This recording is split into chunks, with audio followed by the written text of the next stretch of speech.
What's going on? This your boy CJ Goodfella, back with the Boxing Clinic, hitting y'all ass up with another video. And it's fight week across the pond on Wembley Stadium, sold out, I think in a matter of minutes.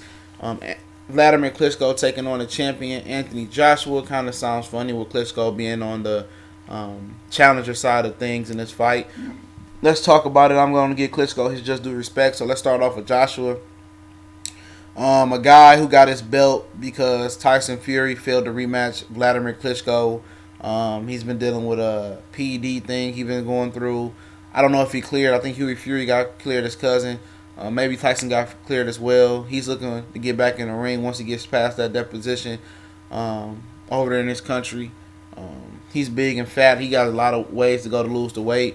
So his belts got dispersed because he failed to rematch Wladimir Klitschko. They stripped him of all of them. Charles Martin won the belt versus Glowacki, whatever the dude name. He tore his ACL and retired from the match. So, Charles Martin went across the pond and fought Anthony Joshua. Talked his way into a payday. Didn't really even try. Got knocked out. Anthony Joshua, IBF champion. 18-0. Every one of his last fights were determined by TKO, technical knockout. Joshua's no joke, but he hasn't been tested by anybody that's good. But there's not a lot of top upper echelon heavyweights right now. I mean, it's a good portion of them, but we don't know how great and how good or how great they still are if you consider Wladimir Klitschko still great. So he's in a great position right now. And Anthony Joshua, if you haven't seen him fight or you just want a brief breakdown of him, he's a guy who's very powerful, loves to come forward. And let his power go. He's very explosive for as much muscle mass as he does have. And if you've seen him train, the muscle mass is not going to be an issue as I thought previously. He's very bulky, but the way he trains, he's still flexible. He can carry that muscle mass, and I don't think it's going to tire him out going down the stretch. He hasn't been 12, and he showed vulnerabilities with stamina towards the end of the Dylan White fight with losing focus, and that had to do with mental fatigue and physical fatigue, and that's something that Wladimir Klitschko is going to look to expose. But it's tough getting there with Anthony Joshua. He's a big puncher, but one thing that's easy to take away in boxing, or easily can be taken away, is power. Everybody gets hyped up in the guy's power, and we see that with Golovkin. And once somebody can take your power or can dispatch you from your power, what do you have left in your repertoire? Can Joshua cut the ring down? He's massive, wide shoulders. Can he cut the ring down on a guy like Wladimir Klitschko? It remains to be seen. He's cutting the ring down on C-level opponents. Yes, it's easy. But the guy who still has footwork, who's working on footwork with Wladimir Klitschko, how hard can it be?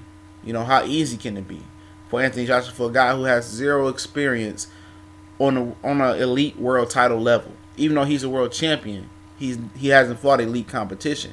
Now, Wladimir Klitschko, on the other hand, he's still a solid fighter. But one thing when you notice with guys who get older in fighting, you've seen it with Shane Mosley, you see it with Bernard Hopkins, they tend to get gun shy when they get older. The power, the experience is still there, but if you can't pull the trigger, you can't win the fight. And the last few fights, Wladimir Klitschko has been having trouble pulling the trigger. Klitschko is a great fighter, but he hasn't had an elite win on his career. Thus, a lot of people don't even put him in the top 15 to 20 all the time. And he tends to struggle with guys who can match his height, similar to Tyson Fury. He struggled with Fury because Fury is very awkward movement. A lot of people say, well, the fight was trash. But from a purist standpoint, if you've seen what Fury did, he kept him off balance with feints, and he has a very awkward movement. And what's a little known fact is that Wladimir Klitschko tried to put foam substance under the ring to halt Tyson Fury's movement or slow it down, and Team Fury got whiffed of it, and they had the foam substance move from under the mat. That's really trying to cheat. I'm surprised he didn't get fined or it wasn't made more of a big deal of it. But if you want to talk about Wladimir Klitschko, he's a guy that's been knocked out 3 or 4 times. Ross Purity knocked him out. He never avenged that loss. His brother Vitaly avenged it for him. Corey Sanders knocked him out. His brother avenged that loss for him. He never fought Corey Sanders again. And there's a couple more guys that he fought.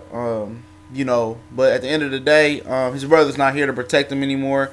He did avenge his brother lost to Chris Bird, but his brother had a shoulder injury, if my memory serves me correctly, and that is what it is. So power punchers have gave Wladimir Klitschko some issues, but he did beat Samuel Peters. You know what I mean? He has some power punchers that he did beat, but at this age, chin don't get stronger, body don't get stronger. So we'll see.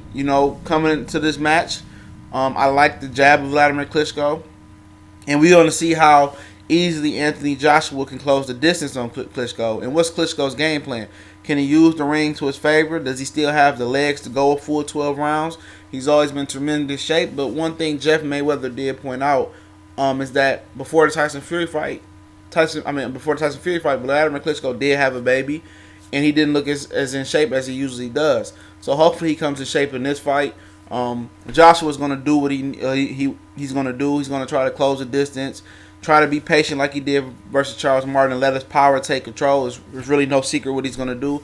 What Wladimir Klitschko is going to do, we don't know. He's been showing a lot of movement in camp, moving side to side. He's really going to try to give Anthony Joshua a true boxing lesson. That's what it looks like.